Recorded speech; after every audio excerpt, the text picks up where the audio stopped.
movimento non violento ha nell'opposizione integrale alla guerra il suo obiettivo principale. La guerra è il flagello dell'umanità e quando si è usciti dai disastri della bomba atomica su Hiroshima e Nagasaki e dagli orrori della seconda guerra mondiale, dei campi di sterminio, si è detto mai più. Quindi mai più guerra, e quindi l'impegno principale è contro tutte quelle strutture che contribuiscono alla preparazione delle guerre in corso e delle prossime guerre che purtroppo vedremo se davvero non riusciamo a superare questa situazione e a convertirci in promotori di pace. Le guerre oggi sono in mezzo a noi e abbiamo anche una guerra silenziosa, ma che davvero mette a rischio e minaccia il futuro di tutti noi e delle prossime generazioni. Ed è la guerra contro la natura che il genere umano ha intrapreso negli ultimi 200 anni e che ci sta portando, con le variazioni climatiche, davvero a mettere in rischio la presenza dell'umanità sul pianeta. Di più,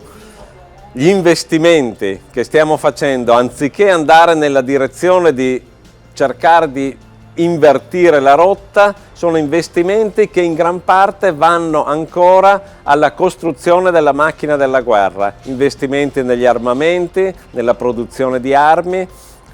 tutte situazioni che rendono possibili le guerre. Bene, l'attività del movimento non violento e dei movimenti non violenti nel nostro paese e nel mondo intero va soprattutto in questa direzione di creazione di una nuova educazione alla pace, educazione alla convivenza, educazione a vivere insieme sull'unica barca che abbiamo, il pianeta Terra.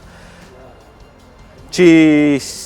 seguiamo in questo modo, diciamo, quel grande filone culturale che da Gandhi e poi Martin Luther King e nel nostro paese Aldo Capitini si è introdotto, diciamo, in questa nuova direzione, cioè l'idea che la non violenza è l'arma più forte che possiede l'umanità e che solo la non violenza sarà in grado di invertire la rotta ed è l'unico strumento per superare il mondo di violenza nel quale siamo inseriti.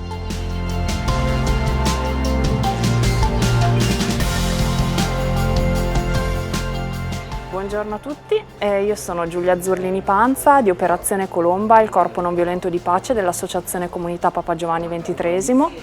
e collaboro da diverso tempo con il movimento non violento per l'organizzazione di una rassegna molto importante di eventi che si chiama Antibarbarie e che viene realizzata da diversi anni e siamo contenti di portarla avanti anche quest'anno all'interno della cornice Shaping Fair Cities, e proprio per perseguire anche alcuni obiettivi dell'Agenda 2030, tra cui in particolare l'obiettivo numero 16, pace, giustizia e istituzioni solide. Questo perché quest'anno in particolare l'Antibarbarie sarà dedicata al tema della giustizia riparativa. Quindi all'interno verranno trattati diversi temi dedicati a un'alternativa come risposta alla guerra, che è quella data dai corpi civili di pace, come allo stesso tempo un grande spazio alla conversione ecologica e ai temi che riguardano l'ambiente, proprio per contrastare la crisi ambientale che è attualmente in corso. E allo stesso tempo avremo un altro incontro più avanti dedicato proprio al tema della riconciliazione, del riavvicinamento tra le parti in un contesto come quello della guerra nei Balcani, che è stato molto sentito anche dall'Italia per la vicinanza geografica e che viene trattato portando delle esperienze, diciamo così, esemplari da questo punto di vista, perché si parla proprio di riavvicinamento delle parti.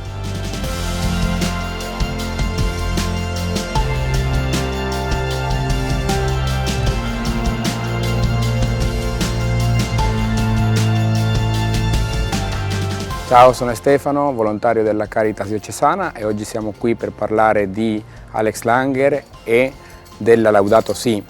due realtà distanti nel tempo ma che si intersecano a partire da concetti come la conversione ecologica, la riconciliazione con la natura e l'adozione di uno stile di vita più sobrio. perché anche la violenza, come si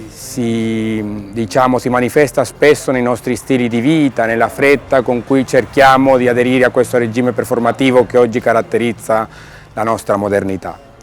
Quindi oggi, nel rispetto e nel tentativo di eseguire, di raggiungere il 16° obiettivo dello sviluppo all'interno di un mondo che si fondi sullo sviluppo sostenibile, noi cerchiamo proprio di promuovere questo, uno stile di vita più sobrio e, come diceva Langer, che si fondi anziché sulla fretta e sulla freneticità e sull'impegno di arrivare primi, su di sicuro un ritmo che abbia a che fare con lentius, suavius e profundius, che era lo slogan proposto da questo personaggio,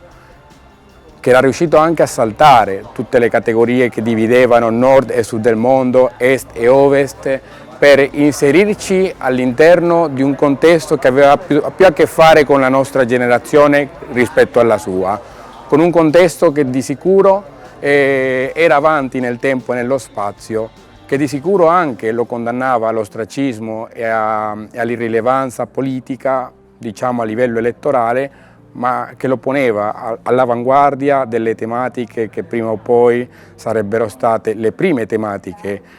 ad essere affrontate durante i nostri tempi. Diciamo il dialogo interculturale e anche in realtà come i conflitti etnici che si sono venuti a verificare dopo la caduta del muro di Berlino dell'Unione Sovietica